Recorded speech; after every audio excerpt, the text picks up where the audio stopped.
Assalamualaikum warahmatullahi wabarakatuh. Pemerintah telah membuka keran ekspor pasir laut ke luar negeri yang sebelumnya dilarang ataupun ditutup selama 20 tahun, dan kini pemerintah telah membuka ekspor pasir ke luar negeri. Tentu kebijakan tersebut menuai banyak kontroversi di masyarakat Indonesia, karena banyak masyarakat Indonesia yang beranggapan bahwa itu dapat merusak lingkungan. Pak Jokowi mengatakan bahwa yang diekspor itu bukan pasir laut, akan tetapi sedimentasi. Dalam hal ini, sedimentasi yang dimaksud juga berupa pasir laut. Pengurukan atau pengambilan pasir laut yang akan dijual ke luar negeri itu berada di wilayah-wilayah tertentu atau wilayah yang dilalui jalur kapal, karena sedimentasi tersebut dianggap menghambat ataupun mengganggu jalur pelayaran dari kapal-kapal pengangkut barang yang ada di Indonesia. Nah, kalian pernah berpikir nggak sih apa itu sedimentasi? Menurut Wikipedia, sedimentasi adalah partikel yang mengendap atau tidak terlarut dengan air dan mengendap di bawah permukaan air, yaitu berupa tanah, lumpur, maupun pasir.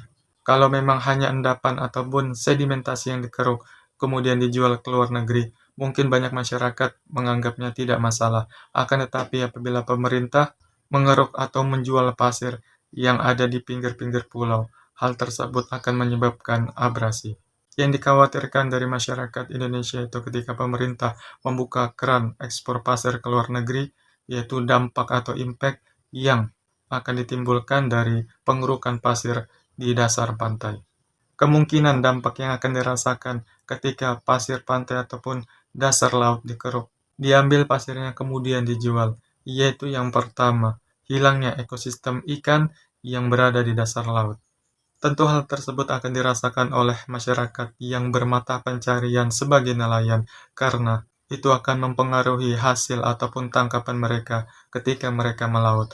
Kemudian yang kedua yaitu penyusutan ataupun pengikisan garis pantai yang membuat garis pantai semakin sempit ataupun semakin mengecil, sehingga menyebabkan yang namanya abrasi. Selain kerusakan ekosistem laut sebagai dampak dari pengerukan pasir di dasar laut, ada sekelompok masyarakat yang terancam kehilangan tempat tinggalnya, yaitu warga Bikini Bottom. Ketika pemerintah telah membuka keran ekspor pasir laut dan pengurukan pasir laut, terus bagaimana dengan nasib SpongeBob dan Patrick, serta kawan-kawan yang lain? Habitat mereka telah dikeruk, Krusty Krab sudah hilang, Nyonya Pop tidak bisa membuka kursus mengemudi, dan lain-lain. Ketika kampung mereka digusur oleh pemerintah, lantas mereka harus tinggal di mana? Kan kasihan juga SpongeBob, Patrick, dan lain-lain. Padahal mereka tidak tahu apa-apa. Tiba-tiba digusur oleh pemerintah, kampungnya dikeruk, pasirnya diambil dan dijual ke luar negeri. Mungkin tidak ada keuntungan lebih dari mengeruk pasir terus mengekspor pasir ke luar negeri, selain keuntungan ekonomi. Kerusakan lingkungan ataupun ekosistem laut akan terus terjadi apabila pemerintah mengekspor pasir ataupun mengeruk pasir secara ugal-ugalan. Sudah banyak perusahaan-perusahaan yang mendaftarkan diri dan mengurus izin untuk menambang pasir di dasar laut Indonesia. Secara tidak langsung Indonesia telah menggadaikan atau menjual negerinya secara kredit kepada negara lain.